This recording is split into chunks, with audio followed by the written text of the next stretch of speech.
If you are on birth control, hormone replacement therapy, thyroid meds, you drink caffeine, all this other shit, this is probably the supplements that are fucking up your fat loss and probably fucking up your health and fucking everything up, really.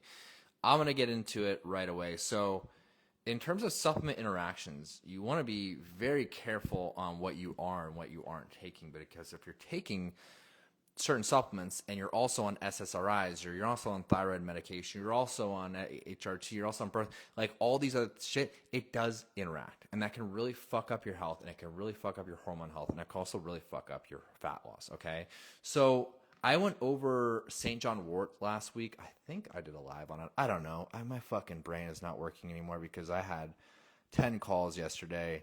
It's like on the phone forever. I want to do a live every day. Yeah, you never got back to our request. Like, I'm so behind on every fucking thing. And I apologize to anyone who hasn't heard from me on anything, because it's been insane. It's been absolutely insane. I couldn't hop on a live yesterday. I really want to hop on. So anyways, I'll shut the fuck up and give you the information that you came here for. So St. John's Wort, I can't remember if I went through it last week, but this is a very powerful thing for serotonin and dopamine, especially for women in menopause, because that does drop with a drop in estrogen and progesterone. Your serotonin is your feel-good hormone. Your dopamine, that's your go-get-it hormone. That's why women in menopause just feel so unmotivated and they just feel like shit all the time, right? Now, St. John's Wort behaves like an SSRI, or SSRI, antidepressant, anti-anxiety, really helps you obviously stabilize your mood, right? Better mood, better motivation, better energy. It's really, really helpful. However, I went over this the other week. St. John's Wort also interacts if you are on SSRIs. But how it works is it speeds up the liver's metabolism of medication, of hormones, so it makes the efficacious dose actually not effective whatsoever. Yeah, and so I'm not going to answer any questions because I need to get through this. I have like calls coming up too. So St. John's Wort, if you're on hormone replacement therapy, birth control, if you are on thyroid meds, if you are on any SSRIs, if you're on thyroid meds, that's a big no. Like, you just cannot take that, okay? Unfortunately, there is no workaround for St. John's Wort to be able to take St. John's Wort if you're on any of that stuff. However, there is a workaround that you can, instead of taking St. John's Wort, you could take something that will help boost your serotonin, help boost your dopamine. L-tyrosine and L-tryptophan are the best bang for those. So that's what I would switch to if that's something you are strong with motivation and for just overall mood. Magnesium glycinate, yeah. Your boy's favorite fucking supplement for every woman out there. Helps with just getting you out of fight or flight, helps the nervous system, helps fat loss, helps literally everything. Yeah, this is going to interact with your thyroid medication, which sucks because so many women we work with have thyroid issues, and they're on levothyroxine, they're on whatever Synthroid, and it really fucks with that because it's going to just metabolize the shit of it. It's not a good thing. The good news is you can actually just change the timing of it. Take your thyroid meds in the morning. You usually take those fasted anyways. And the evening, this can be like your sleep stack supplement that you can take in the evening. I have this stupid Invisalign. Magnesium glycinate, sorry. I have my Invisalign. Hopefully I like become a real adult soon. I get these out. But you have to bear with me until March. So magnesium glycinate, if you're on thyroid meds, just make sure you stack the glycinate towards the end of the day, which is actually better to take it that way at the end of the day as more of like a sleep supplement. Usually about 400 milligrams seems to be like a good dose. Okay. Melatonin interacts with your HRT, specifically estrogen. Okay. So when you're taking melatonin, that's me at night. Just make sure HRT, the easy workaround for that is just taking that in the beginning of the day. Creatine monohydrate. You probably have been seeing a lot of reels recently. Creatine monohydrate, it's one of the most researched supplements out there next to caffeine. Now, it's really great for fat loss. It's great for hormone health. And I actually have both my parents and basically anyone who's like in that bracket, like a baby boomer, on it because it's so important for brain health, for Alzheimer's, for dementia. There's so much more research coming out of how good it is for preventing that. So that's a really good one. So creatine monohydrate, you want to take 5 grams per day. You've probably seen a lot of reels on this and a lot of information coming out like don't take with caffeine.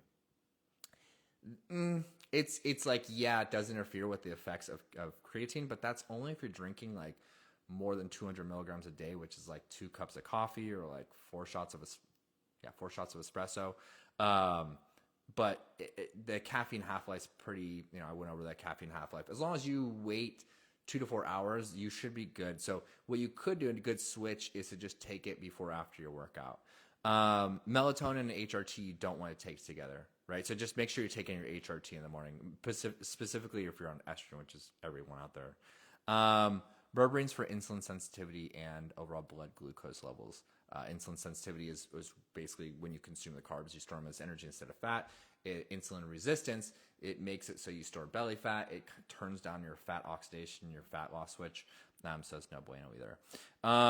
The last thing is iron. So iron is going to interfere with your thyroid meds. What you can do is just time this a little bit so you can push out the iron.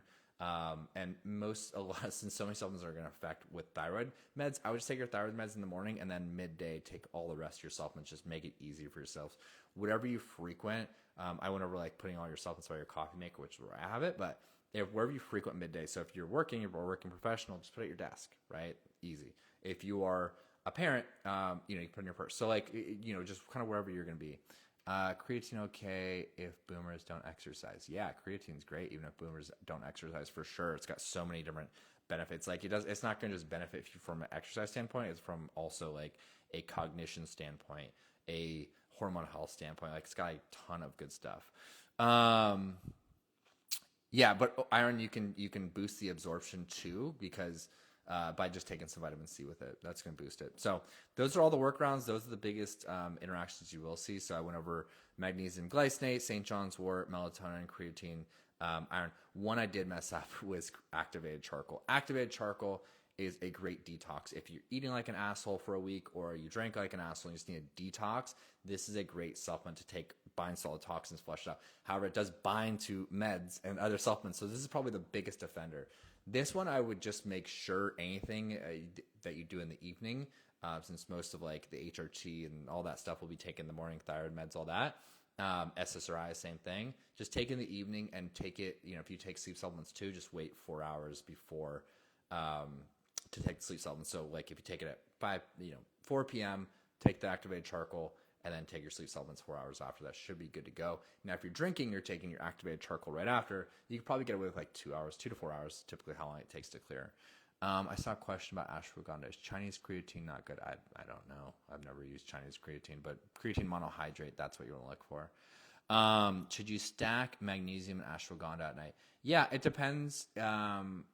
Depends if you're using ashwagandha as a sleep supplement. A lot of my clients, I'll have it as like a cortisol reduction supplement, so they're not like stress eating. That's a good one. Berberine, I answered that. Okay. I gotta hop off on a call, guys. If you have any further questions, just shoot me a DM. But thanks for tuning in. Love y'all, and enjoy the rest of your Tuesday.